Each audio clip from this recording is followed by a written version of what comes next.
चांद में खड्डे हैं, यहाँ रोड पे भी खड्डे हैं। पहुँच तो गए हम लोग चांद पे। हाँ, चांद से ज़्यादा मिलेंगे यहाँ बल्कि। खड्डे तो सर हाईवे पर पड़े हुए हैं। मुझे अफसोस है कि हमारी सरकार क्या कर रही है। आम नागरिक होने के नाते मैं सवाल भी कर सकता हूँ। आप ये सोचिए, हेलमेट गवर्नमेंट ने इशू किया, हमने पहन लिया, डबल कर दिया, हमने पहन लिया, इनकम टैक्स के लिए बोला, हम टैक्स भरना चालू कर दिए, सारी चीज़ें हम कर, लेकिन हमारी फैसिलिटी कहाँ है हमें खुद पता नहीं है।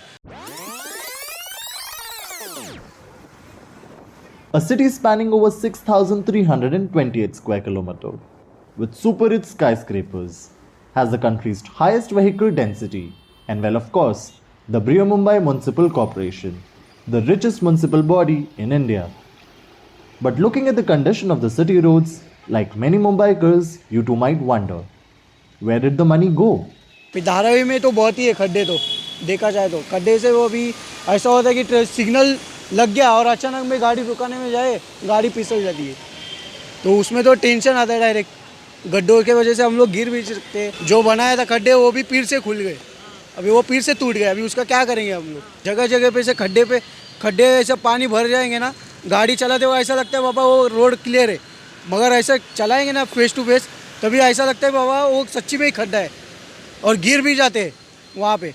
धारावी में खड्डे हैं, सर्विस रोड पे पूरे खड्डे हैं, मेन रोड पे भी अभी सोमैया के सामने जो रोड है ईस्टर्न एक्सप्रेस हाईवे, उस पर भी मेन पे खड्डे हो चुके हैं।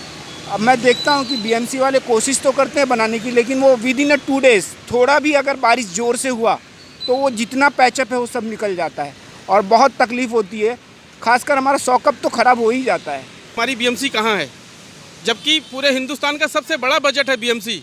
बीएमसी के पैसे कहाँ जा रहे हैं हमें नहीं पता, लेकिन हमको कोई सहूलियत नहीं मिल रही है। क्या हो रहा है देश में कुछ समझ में नहीं आ रहा है। सिर्फ लोग मर रहे हैं, चारों तरफ सिर्फ खड्डे में गिरा मर गया, हॉस्पिटल लेके गया, बीएमसी हमारी कहाँ है। बहुत सारे ब्रिज के ऊपर खड्डे हैं, क्योंकि आगे जब भी हम लोग बाइक चला देते हैं ऐसा मालूम नहीं किया कि आगे खड्डा है करके, क्योंकि बड़ा व्हीकल आगे रहता है तो फटक से खड्डे में मेरी गाड़ी जाता है। 15-20 दिन पहले मेरा एक गाड़ी स्लिप हुआ था मानपुर ब्रिज पे, मेरा एक गाड़ी कंप्लीट डैमेज हो गया। बीएमसी का क्या काम है कुछ समझ में नहीं आ रहा है कि ये गड्ढे बारिश में क्यों लोग भरते, बारिश से पहले इसका इंतजाम क्यों नहीं करके रखते, या तो काम करते तो अच्छी क्वालिटी का काम क्यों नहीं करते गवर्नमेंट। इतने खड्डे हुए कि मेरे कमर पे बेल्ट लग चुके हैं, तकलीफ प्रॉब्लम हो गई। कम हुआ तो बेल्ट बढ़ गया है। हाँ, मास कम हुआ तो बेल्ट बढ़ गया। क्या कब तक का परेशानी ये झेलने का।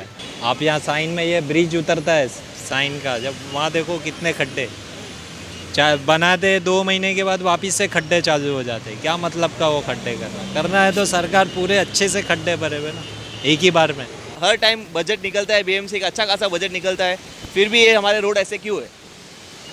आप इंडिया के बाहर जाके देखो, वहाँ पे ऐसे कोई आपको मिलेगी नहीं, कोई शिकायतें नहीं मिलेगी रोडों के बारे में। अपने इंडिया में, अपने मुंबई वगैरह में, सब जगह आप कहीं पे भी देखो आप तो रोड की शिकायतें हर साल बारिश में देखने को मिलता ही है। बीएमसी में नए नए रूल निकलते हैं। डबल हेलमेट पहनने के लिए हम लोग तैयार है क्या? आप लोग रोड खड्डा बराबर करने के लिए तैयार हो क्या?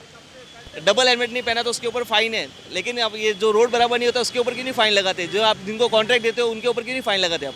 गड्ढे की वजह से गाड़ी का मेंटेनेंस निकलता है, जगह पे टाइम पे नहीं पहुंचता है, जो डिलीवरी होती है और प्रॉपर उसको लिए वेट होते, हमेशा के लिए वो लोग चिल्लाते हैं। हर साल यही समस्या है, बड़े बड़े वादे करती है और बाद में कुछ नहीं होता, जैसे थे वैसे।